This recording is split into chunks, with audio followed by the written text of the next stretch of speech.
Mesdames et messieurs, bonsoir. Merci d'avoir choisi RTI 1. Voici les titres de ce 20h.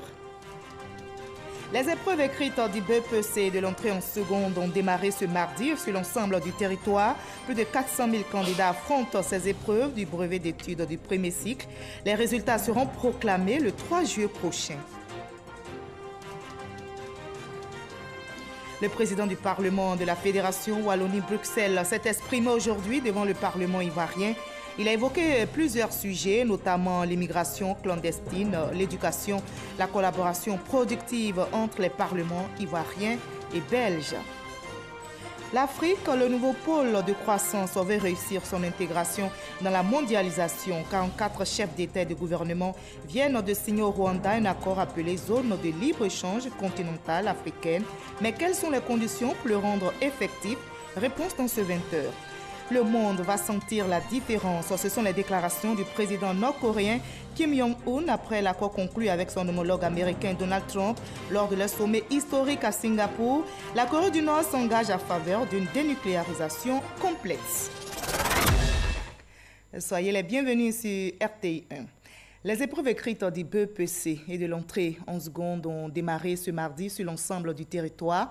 Ce sont exactement 423 611 candidats qui affrontent ces épreuves du brevet d'études du premier cycle dans 677 centres à travers le pays. Cette phase écrite a été précédée par les épreuves orales la semaine dernière. Sephora Zegui et Franck Quadio pour le reportage. Lycée moderne de Cocody. Il est 8 heures quand le top départ est donné. Ici, les sujets sont, selon certains candidats, à leur portée. Je trouve que le sujet est abordable. Ils ont utilisé des mots qui pouvaient faciliter notre compréhension. Je pense que je peux me débrouiller pour pouvoir bien faire ma rédaction. Après Cocody, direction Bingéville, Karine est étudiante en première année BTS assistanat de direction. Son état de grossesse n'est pas un frein à son désir d'obtenir le sésame. Il faut avoir tous ces diplômes au complet, du CP jusqu'au BTS. Mais j'ai composé les autres, ça a marché, mais sauf le BPC. Je veux composer, passer l'examen pour pouvoir passer un concours. Je pense que les épreuves sont tellement abordables et faciles. Je ne m'attendais pas à ça. Si Karine veut passer un concours de la fonction publique avec son BEPC en poche, Adama, la quarantaine, lui, veut avoir la chance de gravir les échelons dans la société pour laquelle il travaille. Je veux avoir le BPC pour pouvoir avoir gravi des échelons au travail. Et en plus aussi continuer aussi les études pour un avenir meilleur. Des candidats libres, mais aussi ceux issus du circuit classique. Je trouve l'épreuve de physique un peu difficile. Je suis bloqué au niveau de l'exercice de là où on parle du calcul de la facture. Certains dépassés par les événements cherchent l'inspiration dans le sommeil.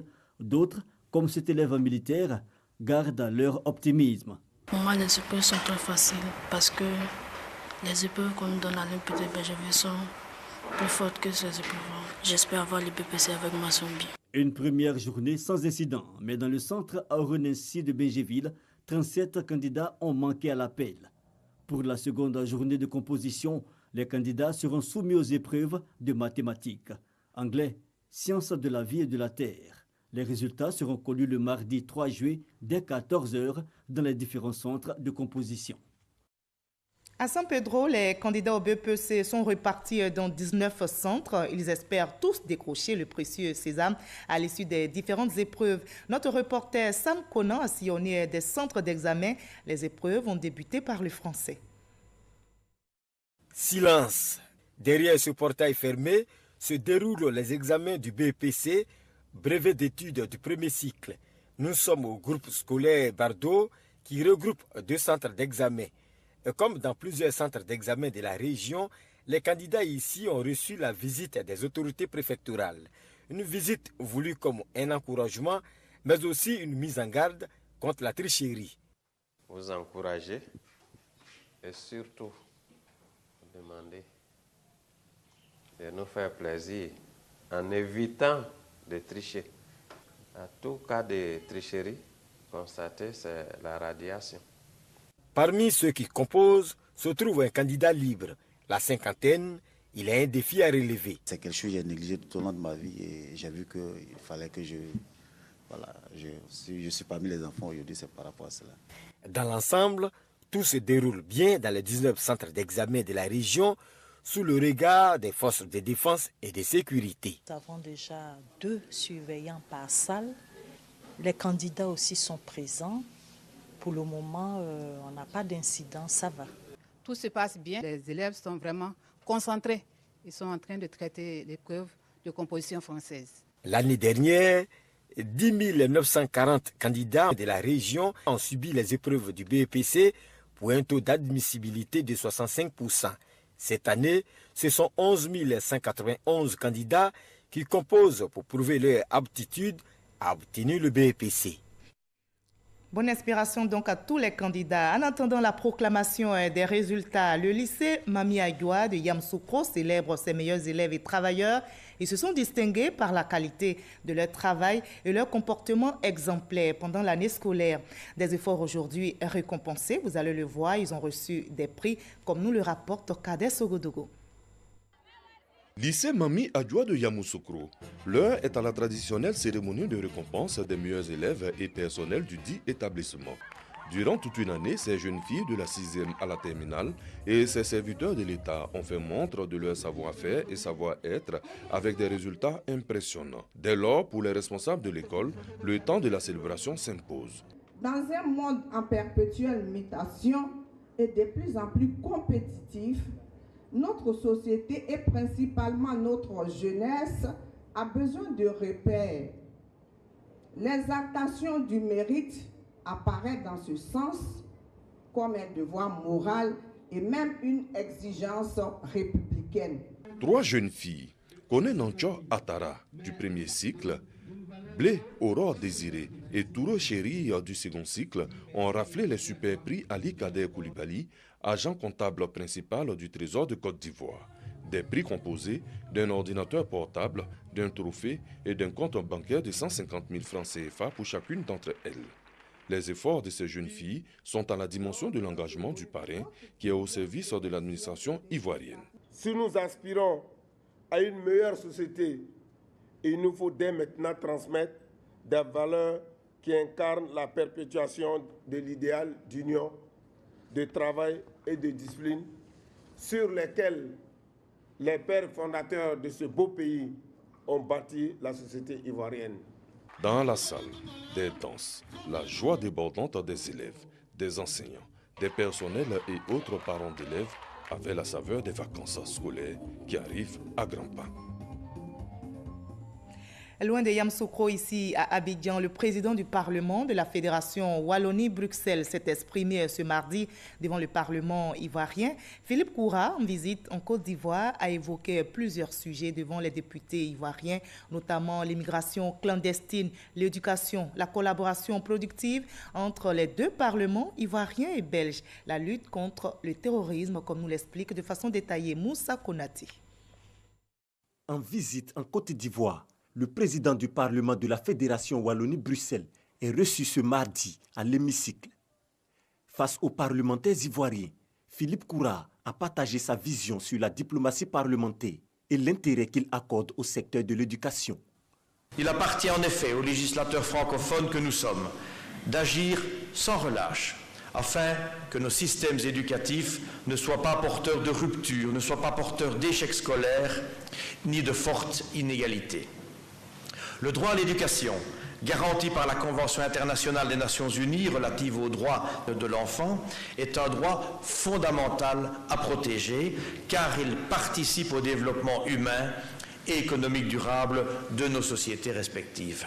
Une présence en terre ivoirienne pour marquer le rapprochement entre les 2 institutions parlementaires. Le président de l'Assemblée nationale, Guillaume Soro, est satisfait de cette collaboration. Monsieur le Président, vous êtes aujourd'hui le digne représentant d'un Parlement dynamique qui accorde une place de choix à la diplomatie parlementaire et, partant, à la coopération parlementaire.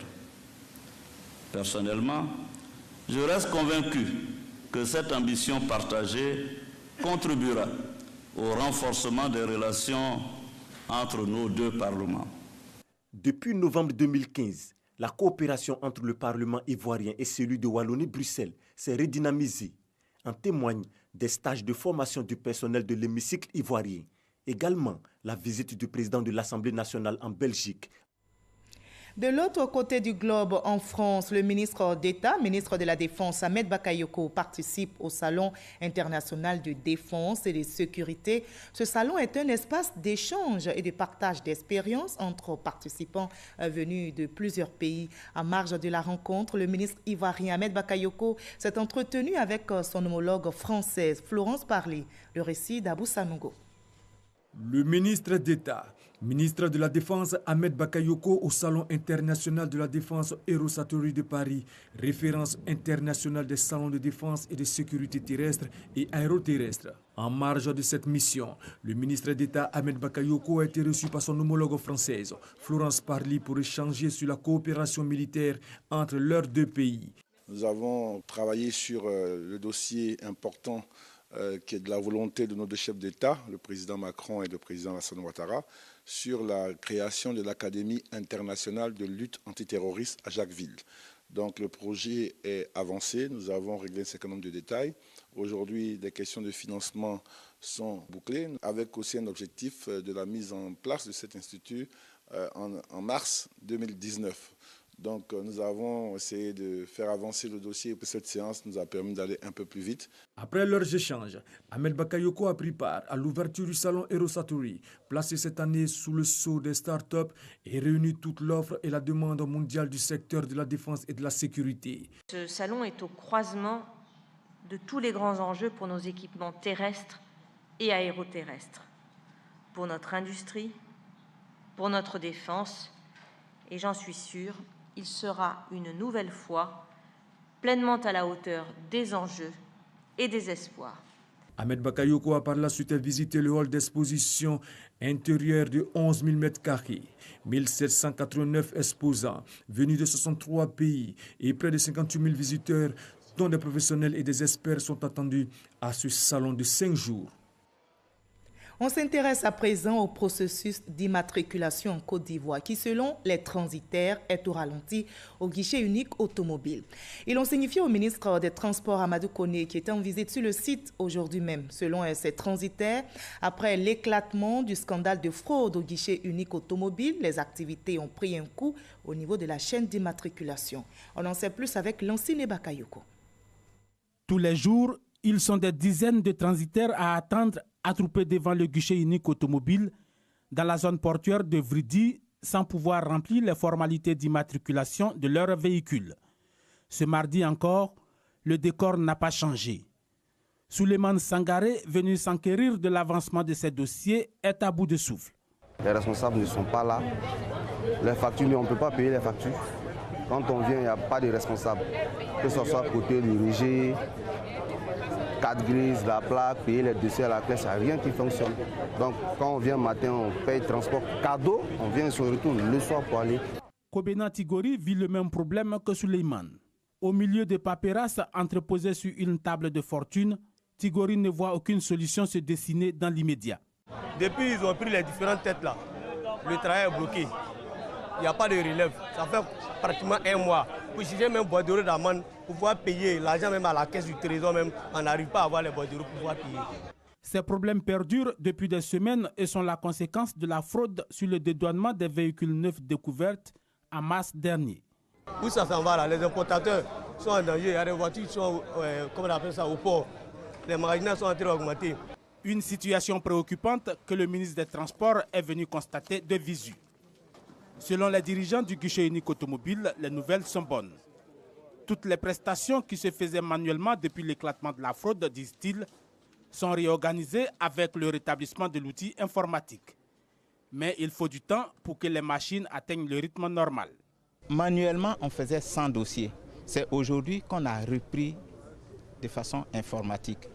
Dans une semaine ou deux, on aura atteint la vitesse de croisière, c'est-à-dire 300 dossiers jour au moins. Le ministre des Transports a profité de l'occasion pour recevoir tous les acteurs majeurs impliqués dans la chaîne de l'importation des véhicules. Parmi les points à l'ordre du jour, la nécessité d'informatiser tous les services du guichet unique automobile. Les avantages sont nombreux. Premièrement, ça permettra de sécuriser davantage donc, les recettes. Deuxièmement, ce sera transparent parce que le client saura à l'avance ce qu'il y a à payer et à qui. Troisièmement, ça permettra donc aux clients de suivre donc les procédures pour voir exactement où est-ce que son véhicule est. Nous, ça nous permettra aussi d'avoir une évaluation plus objective de ce que chaque service fait. Amadou Koné a également recommandé une concertation permanente entre toutes les entités regroupées au sein du guichet unique automobile. On en arrive à notre dossier EcoPlus de ce 20h. L'Afrique, le nouveau pôle de croissance, veut réussir son intégration dans la mondialisation. 44 chefs d'État et de gouvernement viennent justement de signer au Rwanda un accord appelé Zone de libre-échange continentale africaine. Mais quelles sont les conditions pour le rendre effectif? Quel sera son impact à court, moyen et long terme pour le développement du continent africain? Élément de réponse dans ce dossier EcoPlus signé ce soir Noël Nyagno.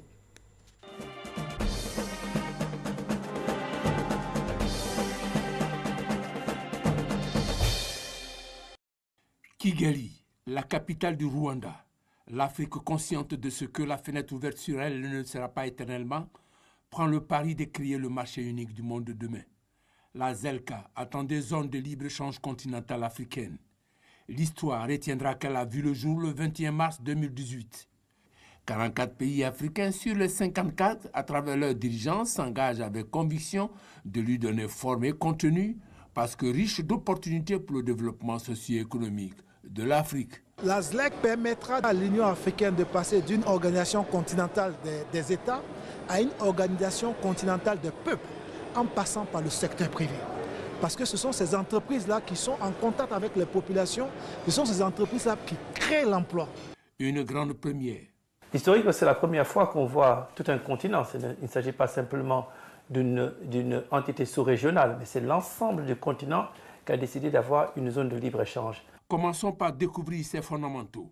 Mécaniquement, ça permet l'augmentation du volume des échanges mutuels entre les pays partenaires. Deuxièmement, mécaniquement aussi, ça permet de faire baisser les prix des biens importés parce que les droits de douane et les taxes à l'exportation qui sont mis sur les prix des matières constituent un surcoût que les consommateurs payent. Avantage comparatif de cette grande première, d'abord son marché. Il s'étendra sur l'ensemble du continent avec 1,2 milliard de personnes. Pour un produit intérieur brut, PIB de 2 500 milliards de dollars, soit plus de 12 500 milliards de francs CFA. De plus, il va impacter le commerce intra-africain. De 2,9% aujourd'hui, il va passer à 53,3% selon les estimations de la Commission économique de l'Union africaine. À titre d'illustration. Imaginez que cette société que nous dirigeons, qui fabrique des sacs en jute, en plus de la production de sacs pour les besoins de la Côte d'Ivoire, puisse également être honorée des besoins de sacs du Ghana voisin. Imaginez ce que cela peut offrir comme opportunité pour le pays, pour l'industrie du pays, pour la main-d'œuvre dans la sous-région. Et c'est une excellente capitalisation et optimisation également que nous pouvons faire à travers ce genre de regroupement. Il y a 70% de femmes qui travaillent dans le secteur informel. Avec ce système de la libre circulation entre les différents États, ces femmes auront plus de protection. Et avec la réduction des taux de tarifs, ces femmes vont être encore plus encouragées à faire plus de commerce inter-africain. Comment réaliser cet instrument d'intégration économique? Premier palier, la ratification du traité. Date butoir, le 1er janvier 2019. Ils doivent être au moins 22, soit la moitié des signataires du 21 mars 2018. D'ici à là, il faut lever les barrières douanières. La douane fonctionne sur une nomenclature tarifaire. Et cette nomenclature tarifaire est issue de l'Organisation mondiale de la douane. Donc il faut d'abord réajuster tout cela avant d'aller à la suppression des droits des douanes. Bien plus, il faut s'inspirer des exemples de réussite. À la matière, la communauté économique de l'Afrique de l'Est fait école. Ils ont réussi à enlever toutes les barrières entre le Rwanda, le Kenya, l'Ouganda, à enlever les frais de roaming de téléphone. Ce qui fait qu'aujourd'hui, quand on appelle entre Kigali et Nairobi, il n'y a pas de frais de roaming. C'est comme si on appelait dans le même pays. Ils ont également, en prenant ces mesures, ils ont réussi à améliorer la compétitivité de leur économie. Sans investissement physique supplémentaire, simplement en enlevant les barrières non tarifaires. Le résultat est mesurable. Le commerce intra-régional dans la zone est de 21% contre 11% pour le reste de l'Afrique. Mais le défi fondamental à relever reste l'industrialisation de l'Afrique. Il faut produire et c'est pour ça que l'industrialisation est un élément important pour nourrir cet espace de libre-échange. Motiver l'avènement des champions nationaux devient donc une nécessité vitale. Voilà qui explique l'avènement d'Afro Champions Initiative de l'Union africaine. Il s'agit de détecter dans chaque pays les vecteurs d'une industrialisation multidimensionnelle. 2 mois après Kigali, Abidjan se signale, dans un lieu chargé de sens, la Chambre de commerce et d'industrie de Côte d'Ivoire. Un accord est signé entre l'initiative pour la promotion des champions africains et la société de droit ivoirien, la CIFCA. Objectif de cet accord du 31 mai 2018, le prolongement local de la vision de African Champions Initiative. Faire émerger des champions, c'est bien. Créer l'environnement des affaires pour leur plein épanouissement partout en Afrique est mieux. C'est l'autre défi à relever pour transformer l'essai et faire mentir les afro-pessimistes. Voilà, zone de libre-échange continentale, l'Afrique s'arme pour gagner le pari en 2019. C'était le dossier EcoPlus signé Noël Gnagno du service de la rédaction économie de RTI 1. Au chapitre politique de ce 20h, les cadres du Rassemblement des Oufouettistes pour la démocratie et la paix, RHDP de la région des Grands Ponts, affichent leur adhésion au parti unifié. Réunis à Dabo ce week-end, les responsables des partis politiques, membres de la coalition, apportent leur soutien au président Henri Konan Bédié et Alassane Ouattara. Ils disent donc oui à la création du parti unifié RHDP. Je vous propose d'écouter le chef de la délégation des cadres du RHDP de la région des Grands Ponts, le ministre Claude Isaac Day. Le parti unifié trouve sa source dans le prolongement de l'appel de Daoro, invitant tous les enfants du père fondateur Félix Houphouët-Boigny à faire la paix, afin de se retrouver dans une même maison pour préserver l'héritage commun et poursuivre ensemble le développement de la Côte d'Ivoire. Le parti unifié RHDP est bon pour la Côte d'Ivoire. C'est pourquoi nous devons tous nous approprier cet important projet et nous impliquer sans aucune réserve dans sa mise en œuvre. Tous les militants et toutes les militantes du PDCI RDA, du RDR, de l'UDPCI, du MFA, du PIT, tous les partis du RHDP, faites du porte-à-porte pour inciter nos parents, nos frères et nos sœurs à se faire enrôler. Toujours sur le terrain politique, la délégation communale du PDCI RDA à Port-Boué, conduite par le ministre Siandou Fofana, a organisé un meeting à Gonzagueville pour apporter le soutien et exprimer l'adhésion des militants du PDCI RDA au parti unifié RHDP. Siandou Fofana invite par ailleurs les populations à se faire enrôler. Abou Sanogo. Les militants PDCI RDA de la commune de Port-Boué ont effectué nombreux déplacements au stade de Gonzagueville pour marquer leur adhésion au parti unifié RHDP et exprimer leur soutien et leur reconnaissance au président Henri Konan Bédié et Alassane Ouattara. Le RHDP est la seule plateforme qui peut assurer l'existence de l'héritage de notre père Félix Houphouët-Boigny. Nous demandons sa mutation en parti politique. L'initiative est du ministre du Tourisme Siandou Fofana, délégué communal PDCI RDA de Port-Boué, qui a invité les militants de son parti à adhérer au parti unifié RHDP, puis à faire confiance au président Henri Konan Bédié et Alassane Ouattara. Nous appelons à adhérer au parti unifié parce que le parti unifié demeure l'instrument qui pourrait permettre d'avoir à consolider la paix et à ancrer la Côte d'Ivoire dans la voie du progrès et du développement. Le RDR, parti membre du RHDP, a apporté son soutien à la délégation communale PDCI RDA de Port-Boué. Le parti unifié étant le garant de la stabilité, non seulement politique et économique, de la Côte d'Ivoire. Donc nous nous sommes inscrits dans ce chemin pour appeler le militant au parti unifié. Ce grand rassemblement a vu également la lecture de motions de soutien au président du PDCI Henri Konan Bédié, au président d'honneur du RDR Alassane Ouattara, au RHDP et de soutien à la candidature du délégué communal Siandou Fofana pour les municipales à Port-Boué. Je vous propose de revenir ce soir sur la célébration de la nuit du destin par la communauté musulmane en Côte d'Ivoire. La célébration officielle a eu lieu à la grande mosquée de la Riviera Golf à Cocody autour du thème « Le Ramadan, un mois de repentance, de pardon et de crainte de Dieu ». Le président de la République, Alassane Ouattara, était représenté par le ministre de l'Intérieur et de la Sécurité. On en sait plus avec Onepa Gassoro. Le Ramadan, mois béni de repentance, de pardon et de crainte de Dieu. C'est le thème retenu cette année par le Conseil supérieur des imams en Côte d'Ivoire, COSIM, à l'occasion de la célébration officielle de la nuit du destin. Nuit qui vaut à elle seule 1000 mois d'adoration, soit 83 ans et 4 mois. Réunis à la grande mosquée de la Riviera Golf, imams, guides religieux, prédicateurs, fidèles musulmans et autorités ont suivi avec beaucoup d'attention la conférence de l'imam adjoint de la mosquée Salam du Plateau. Le Ramadan est un mois de pardon. L'être humain, une fois qu'il s'est repenti, alors il va demander à Allah subhanahu wa ta'ala, il va implorer le pardon de Dieu. La célébration de la nuit du destin à la grande mosquée de la Riviera Golf a bénéficié du soutien du président de la République, Alassane Ouattara, représenté à cette cérémonie religieuse par le ministre de l'Intérieur et de la Sécurité.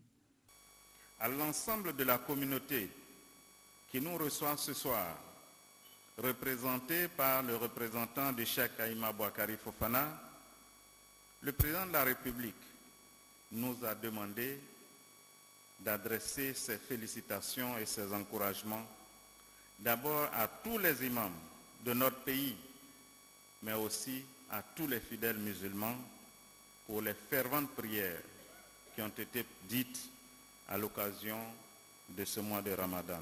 Intervention en langue nationale, prêche traditionnelle, invocation, louanges, prières et bénédictions pour la paix et la stabilité en Côte d'Ivoire, mais également pour le chef de l'État et son gouvernement. Des temps forts qui ont également meublé la célébration officielle de la nuit du destin à la grande mosquée de la Riviera Golf. La ministre de la Femme, de la Protection de l'Enfant et de la Solidarité, Mariatou Koné, séjourne depuis quelques jours en France à l'invitation des communautés ivoiriennes musulmanes vivant dans le pays. Accompagnée donc de plusieurs personnalités, elle a pris part à la nuit du destin organisée à Paris. Mamadou Kouassi. La célébration de la nuit du 4 ou encore la nuit du destin a été l'occasion pour la communauté musulmane des Ivoiriens vivant en France de renforcer leur union. Ces fidèles musulmans sont venus de tous les arrondissements et de la banlieue de la capitale française pour participer à ces moments de haute spiritualité. Les guides religieux ont tour à tout prôné le pardon et la solidarité. Ils en appellent au renforcement de la foi et la crainte d'Allah, en toutes choses et en tout lieu. Présente à cette rencontre, la ministre de la Femme, de la Protection de l'Enfant et de la Solidarité a salué la cohésion qui règne entre les différentes communautés ivoiriennes vivant en France. Il n'y a rien de plus beau que de voir des frères et des sœurs à 6000 km de leur terre natale semer la graine de l'amour, se parler, se mettre ensemble pour mieux affronter les défis de l'aventure. Je vous encourage à vous pardonner les uns les autres pour construire l'avenir ensemble. C'est ce que Dieu aime et c'est ce que le prophète de l'islam a prescrit à tout le monde, à tous les musulmans, aimer l'autre plus que soi-même. La ministre Mariatou Koné a également invité les guides religieux à prier davantage pour la paix et pour le développement de la Côte d'Ivoire. Le professeur Mariatou Koné était accompagné pour la circonstance du représentant de l'ambassadeur de la Côte d'Ivoire en France et de plusieurs cadres ivoiriens, dont le directeur général du FER, Lansine Diaby. Cette rencontre a vu la participation de d'autres communautés musulmanes de l'espace CEDEAO. Tous ont prié pour la paix définitive dans la sous-région. Après les villes de l'intérieur de la Côte d'Ivoire, les fidèles musulmans des communes du district d'Abidjan ont reçu des dons du président de la République, Alassane Ouattara. Il s'agit de dons en vivres et non-vivres. On en sait plus avec notre reporter Konepa Gassoro. Les mosquées Rama et Sodessi dans la commune d'Adjamé, Badra et Salama dans la commune d'Abobo, Al-Hijra dans la commune de Koumassi, Bonheur à la Riviera Akwedo dans la commune de Cocody et l'Institut des aveugles dans la commune de Yopougon sont entre autres sites visités par Alassane Ouattara, le chargé des missions du président de la République, Alassane Ouattara. En effectuant cette tournée, Alassane Ouattara avait une mission, offrit à l'ensemble de la communauté musulmane des différentes communes du district d'Abidjan, mais également des villes de l'intérieur du pays, les dons du chef de l'État pendant ce mois de Ramadan. Je remercie le chef de l'État, Alassane Ouattara, qui m'a permis d'être là pour venir servir mes frères musulmans. Le mois de Ramadan, c'est un mois béni.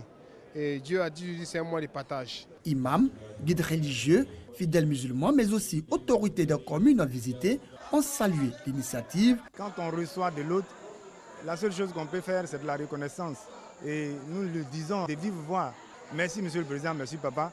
Merci pour tout ce que vous faites pour vos enfants non-voyants musulmans de Côte d'Ivoire. Grâce au Président de la République, aujourd'hui, dans cette partie d'Abobo, ce sont des milliers de familles qui ont été soulagées de la dépense pour la rupture de jeûne. Donc je voudrais, au nom de toute la population d'Abobo, dire un grand merci, infiniment merci à son Excellence, Monsieur le Président de la République, Alassane Ouattara. À ces différentes étapes, en plus des sacs de riz, des cartons de sucre et des pâtes alimentaires, ce sont plus de 2000 repas qui ont été distribués aux guides religieux, aux fidèles et aux personnes en difficulté. On l'a appris aujourd'hui, la CPI a décidé de remettre en liberté provisoire Jean-Pierre Bemba après 10 ans passés en prison. Les juges de la Cour pénale internationale avaient décidé vendredi dernier de l'acquitter pour des crimes de guerre et crimes contre l'humanité commis par ces milices en Centrafrique. Mais l'opposant congolais n'est pas au bout de ses démêlés judiciaires avec la CPI qui l'accuse de subordination de témoins.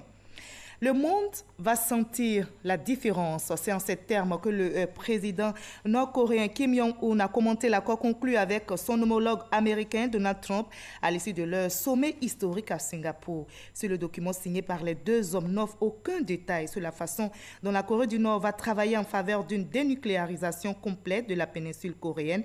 Il marque un tournant important dans les relations internationales. Les deux pays se sont engagés à unir les efforts pour construire un régime de paix durable et stable dans la péninsule coréenne.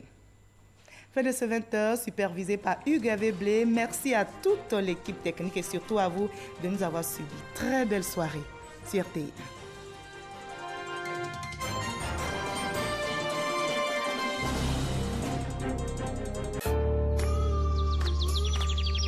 Une nouvelle étiquette pour Candia. Candia le lait, onctueux, soyeux, crémeux. Candia, c'est le bon goût du lait. Moi, c'est Candia.